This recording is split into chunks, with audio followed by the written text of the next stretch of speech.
बिस्मिल्लाहिर्रहमानिर्रहीम, अस्सलाम वालेकुम। देखिए क्या अजीब सूरत हाल हुई है जो हमने जिंदगी में भी कभी नहीं सोचा था कि इसराइल में इस वक्त रिजीम चेंज ऑपरेशन जो ईरान में करना था उसकी नाकामी के बाद ये जो शख्स आपकी स्क्रीन पर आ रहा है इसको जिम्मेदारी सौंपी गई थी। ये मुसाद का चीफ है। इसको बेसिकली जिम्मेदारी दी गई थी कि तुमने ईरान में रिजीम चेंज ऑपरेशन करना है और इसको नेतन्याहू ने बिल्कुल आउट ऑफ नोवेयर लाकर अपॉइंट करवाया और मुसाद के चीफ पर ही ये सारी की सारी जंग टिकी हुई थी। यानी ये वो शख्स था जिसके ऊपर ये पूरी जंग टिकी हुई थी। इसने रिजीम चेंज ऑपरेशन करना है, इसने सारा काम करना है, टोटली सब कुछ करना है। और आज ये जो डोनाल्ड ट्रम्प कह रहे हैं ना कि मुझे गलत गाइड किया गया फलाने, इसी का हाथ था उसके पीछे। अब आप ये सोचें कि इस शख्स ने अपने दो सीनियर ऑफिशियल्स को ईरान में रिजीम चेंज ऑपरेशन नाकाम होने पर निकाल दिया है। यानी आप ये सोचें कि उस शख्स को निकाला है जिनमें से एक हेड ऑफ इंटेलिजेंस है, डायरेक्टरेट। यानी आप यहां से अंदाजा कर लें इतने बड़े लोहत्ता के तो जाना तो इस बंदे को चाहिए। प्रॉब्लम यहां पर यह हुई है कि मुसाद के चीफ ने अपने दो सीनियर इंटेलिजेंस ऑफिशियल्स को निकाल दिया है। उन्होंने कहा कि तुम्हारी वजह से ये सारे का सारा ऑपरेशन फेल हुआ है, लिहाजा इस पूरे के पूरे सूरत हाल और सारे के सारे मामले में तुम लोग असल में जिम्मेदार हो। ये आप अंदाजा लगा सकते हैं कि कितनी बड़ी इस वक्त सूरत हाल पैदा हो गई है इनके लिए। यानी ये इतना बड़ा चैलेंज हो गया है कि जिसका कोई तसव्वुर भी नहीं कर सकता था कि एक टाइम आएगा कि ये मामलात भी देखने को मिलेंगे। बहरहाल ये मामलात अब हो गए हैं, अब इसमें कुछ कहा नहीं जा सकता। लेकिन इस सारी सूरत हाल को अगर आप देखें तो आपको एक बात अच्छी तरह समझ आती है कि इस वक्त ईरान के अंदर रिजीम चेंज ऑपरेशन की नाकामी इतना बड़ा इजराइल के लिए झटका है कि उन्होंने ईरान को उस लेवल पर लाकर खड़ा किया है कि वो आउट ऑफ कंट्रोल हो चुका है। अब वो किसी की समझ में नहीं आ पा रहा। और नेतन्याहू, देखिए प्रॉब्लम क्या हुई है, प्रॉब्लम ये हुई है कि ट्रम्प असल में बरस रहा था इजराइल पर कि तुम्हारी वजह से सारा काम हुआ है। मुसाद के चीफ को जो जिम्मेदारी दी गई थी उसने वहां पर अदा करनी थी। इन्होंने किया क्या, वो तो असल में इस्तीफा उसका मांग रहा था कि ये रिजाइन करे। इन्होंने फिर कुर्बानी के बकरे दो ढूंढे और टॉप लेवल के इसके बाद जो ऑफिसर्स है उनको फारिग कर दिया।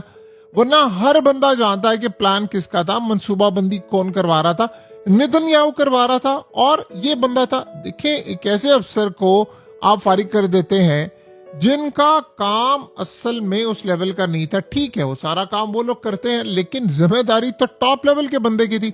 अब यहां पर अगर वो चीफ को फारिग करता है तो फिर एक बहुत बड़ा बहरान पैदा हो जाएगा। इसका ये मतलब है कि चीफ को फारिग नहीं किया, उन्होंने कुर्बानी के बकरे बनाए दो लोगों को और उसके बाद अब अगला प्लान है दोबारा करने का। देखिए रिजीम चेंज तो नहीं अब होगा ईरान में, ये बात तो एक रियलिटी है कि ईरान में रिजीम चेंज बिल्कुल वाज़ह हो चुका हुआ है कि इसराइल पूरी तरह कोई भी रिजीम चेंज करने में नाकाम रहा है और यही जंग का असल में मेन मोटिव था। कि प्रॉब्लम क्या थी कि डोनाल्ड ट्रम्प ने इतनी लंबी जंग लड़नी नहीं थी, असला उनका इतना था नहीं। आज जो डेवलपमेंट सामने आई है पता ही चला है कि खाली अमेरिका के पास नहीं इसराइल के पास भी मिसाइलों की कमी हो गई है। उसकी रीजन ये है कि मिसाइल इन्होंने मारे गजा में 2-3 साल बमबारी की शदीद, ये बात आप लोग जानते हैं और हम जानते हैं। उसके अलावा जो इन्होंने ईरान के साथ किया और जो अब असल में सप्लाई तो देखिए अमेरिका ही करता था ना मेन, इनको जो मिसाइलों की खेप थी और ये सारा कुछ था। अब प्रॉब्लम यहां पर ये आ रही है कि वो ईरान पर इन्होंने मारे, दीगर मारे, अमेरिका ने मिसाइल मारे, इन सब के पास मिसाइल खत्म हो गए तो मिसाइल यूक्रेन को भी नहीं जा रहे। अब इसराइल के लिए भी कमी हो गई है, यूक्रेन को जाना चाहिए इसराइल के लिए जाएगा लेकिन फिर अमेरिका क्या करेगा। अब जो जर्नैल हैं, जो कमांडर्स हैं, उन्होंने क्या ट्रम्प को कहा, उन्होंने कहा कि हम अपने मुल्क का दिफा करेंगे, हमने हलफ ये नहीं उठाया हुआ कि हम इसराइल की जाकर हिफाजत करेंगे। सो अब ऐसी सूरत हाल के अंदर तो ये बात बड़ी क्लियर हो जाती है कि हम कहां पर खड़े हैं। देखिए इसराइल में जो रिजीम चेंज का मंसूबा है वो कोई 2 महीने पुराना नहीं है, ये याद रखिएगा ये कई साल की तैयारी थी कि रिजीम चेंज ऑपरेशन होगा। ये इन्होंने पूरी फीडबैक दी थी कि आयतुल्लाह को हम मारेंगे, उसके बाद की सूरत हाल। अब आप ये सोचे कि इसराइल में पूरा हाउस ऑफ कार्ड जो है वो बिखरना शुरू हो चुका हुआ है और ये होना था। ये ऐसा नहीं है कि जी आज हो रहा है या फलाना हो रहा है, ये हाउस ऑफ कार्ड असल में बिखर रहा है। और ये बिखरना ही था, ये कोई ऐसी बात नहीं है कि आज ये पहली दफा ये काम हुआ है तो ये आपको बात बड़ी अजीब लग रही है। ये होना था और ये हो रहा है। इजराइल के लिए ये बात चैलेंजिंग है ये चैलेंजिंग बात। उनके लिए ये मामला बहुत ज्यादा मुश्किल है, बहुत ज्यादा, जिसे कहते हैं ना, लिटरली एक भयानक सूरत हाल पैदा कर देने वाला ये सिनेरियो है। सो अब आप बताएं कि ऐसी सूरत हाल में वो क्या कर सकते हैं, उनके पास इस वक्त क्या मामला है, मौका क्या है कि वो ऐसे खेल को सर अंजाम दे रहे हैं जिसका उनको ना कोई सर नजर आ रहा है ना पैर नजर आ रहा है। सो वन बाय वन करके जो सिचुएशन है वो इजराइल में भी खराब हो रही है और बाकी जगहों पर भी खराब हो रही है। अब प्रॉब्लम यहां पर यह है कि ये 2 महीने पुराना प्लान ही था, इसकी प्लानिंग की थी साल आयतुल्लाह रजीम को खत्म करना था। और इसका मतलब है कि साल की अगर आपकी प्लानिंग बर्बाद हो गई है तो अब आप क्या करेंगे। देखिए, आप याद कीजिएगा, रजीम चेंज से पहले नेतन्याहू डायरेक्टली खिताब किया करता था ईरान की कौम से कि मैं आ रहा हूं, आपके साथ ये होगा वो होगा। गली कूचों में एआई वीडियो से ट्रंप और नेतन्याहू घूमते हुए नजर आते थे। क्या हमने वो सारे मनाजिर देखे नहीं है? क्या ये सारा काम किसने कहा था ये सारा कुछ होगा? यही मोसाद के चीफ ने कहा था, ये इससे पहले वाले ने कहा था, उससे पहले वाले ने कहा था। ये तमाम वो लोग हैं जिन्होंने ये पूरा प्लान बना कर दिया था और इसकी अपॉइंटमेंट भी इसीलिए हुई थी कि भाई तुम ये काम करके दोगे। और ये नेतन्याहू के फेवरेट्स में से एक है। और आप ये सोचे, वो शख्स जिसने ट्रम्प को भी मरवा दिया, पूरी अमेरिकी एम्पायर को उसने बर्बाद कर दिया। आज हालत देख लें कि क्या हो चुकी है इनको। ये गलियों में चल रहे थे और ये कह रहे थे अनकरीब इसराइल और ईरान के ताल्लुकात सेट हो जाएंगे, आयतुल्लाह फारिग हो जाएंगे। और वाज़ह बिल्कुल इशारात इसमें मौजूद है कि इसराइल अब रजीम चेंज करने जा रहा है। और ये बात ज़हन में रहे, नेतन्याहू और डोनाल्ड ट्रंप ओपनली जाकर पूरे वर्ल्ड के सामने इसका ऐलान करके कहते कि हाँ, हम रजीम चेंज ऑपरेशन करेंगे और यहाँ पर ये होना है। ईरान में अपनी पूरी कोशिश की इन्होंने, उसके बावजूद ये नाकाम हो गए। और प्रॉब्लम क्या हुई, ईरान पहले से ज्यादा मजबूत हो गया, जो सबसे ज्यादा इनके लिए परेशानी की बात है। यही असल में वो सूरत हाल है जो इन सबको भी परेशान किए हुए है कि हम कहां पर खड़े थे और अब हम कहां पर आ चुके हुए। सो वन बाय वन करके सिचुएशन इस वक्त काफी ज्यादा अमेरिका के लिए भी खराब है और इन ताकतों के लिए भी खराब है। अब सवाल यहां पर यह पैदा होता है, व्हाट नेक्स्ट, अब क्या होगा। अब आने वाले वक्त में आप हालात को किस जानिब जाता देखते हैं। देखिए, अमेरिका ने जितनी कोशिश करनी थी वो उन्होंने की है और अभी तक अमेरिका इस कोशिश में नाकाम रहा है। इसराइल की वजह से नाकाम रहा है या अपनी वजह से नाकाम रहा है, ये एक अलग कहानी है। बहरहाल जो मर्जी आप कहें, नाकामी तो अमेरिका को इस वक्त देखने को मिली है।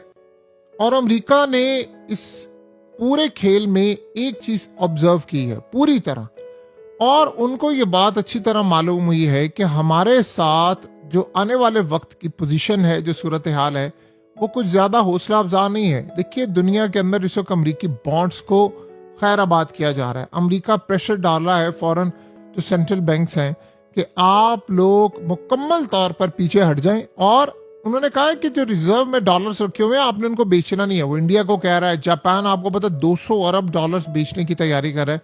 तो ये कोई आसान चीज है अमेरिका की एम्पायर के लिए। आपने पूरी की पूरी अमेरिका की एम्पायर को कटहरे में लाकर खड़ा किया है।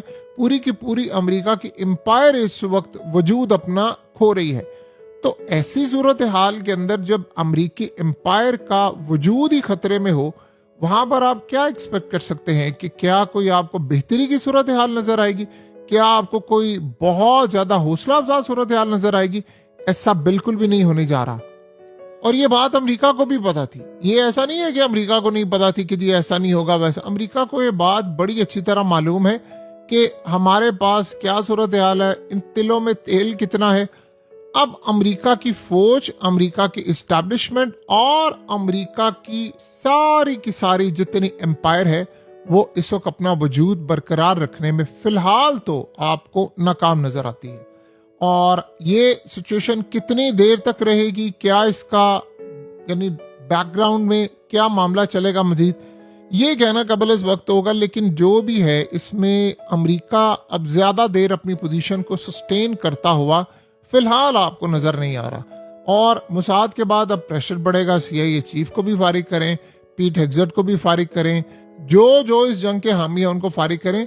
और मजे की बात यह है कि JD वेंस और ट्रम्प के दरमियान भी जो ताल्लुकात है वो भी काफी हद तक खराब हो चुके हुए हैं कि इनको भी फारिग करें। इनको यानी उन दोनों के दरमियान एक इसराइल के खिलाफ है और एक इसराइल का हामी है। यानी दोनों चीजें ऐसी हैं जो नजर बज़ाहिर हमें ये आ रही हैं कि ये हालात अमेरिका और इसराइल के कंट्रोल से इस वक्त बाहर हो रहे हैं।